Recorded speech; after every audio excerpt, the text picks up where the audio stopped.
Hello everyone, welcome to back my channel. I hope everyone is having a wonderful day. Before starting the video, please go ahead and hit the subscribe button. Apologies in advance if this sounds harsh, and it probably will. But we have loved The Young and the Restless for more years than we haven't, and it pains us too much to see the shape the show is in now, not to say WTH. The latest preview really drove home the point that when there's not a psycho on the loose, nothing of import happens. And no, that is not our way of saying that there should always be a psycho on the loose. After Cameron, Jordan, Ian, and Martin, all back to back to back, we need a dang break. If you've seen the clip, you can watch here. It reveals that we learned there's news about the prognosis for Amy, a rewritten recast of a long-ago character about whom we didn't care that much even the first time around. Daniel is navel-gazing with Tessa, and Diane is unveiling the results of her revamp of the Abbott mansion. Well, the living room anyway. Not a love story in sight. Zero conflict. No stakes. It's like Young and Restless put out an ad that said, "We couldn't think of anything interesting to put on this week, so you might as well skip." How does a daytime drama full of magnificently messy and mercurial characters do that?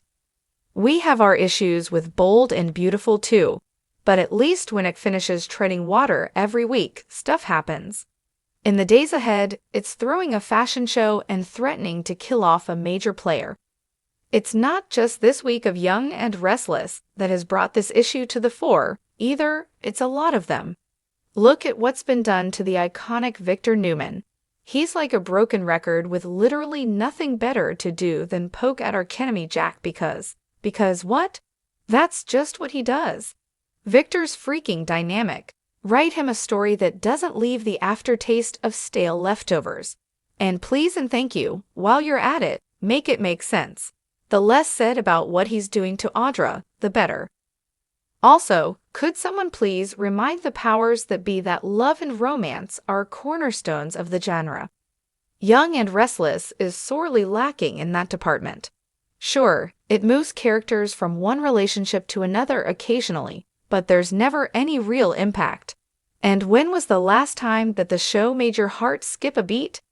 If you don't find talk of corporate mergers swoon-worthy, we're gonna guess that it's been a long while. The Young and the Restless has everything that it needs to again sparkle like the jewel in the crown of CBS daytime.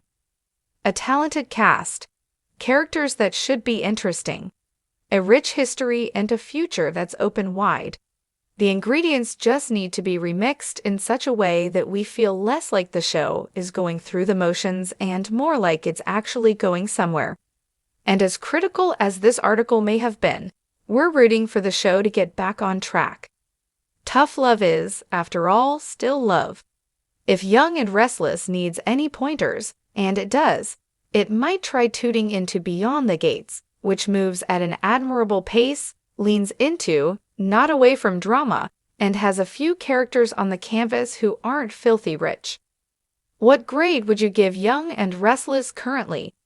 A fine start to the Young and Restless revamp might be finally giving Chemistry Machine, Phyllis, a new romantic interest. She hasn't had a real one since her last split from Nick.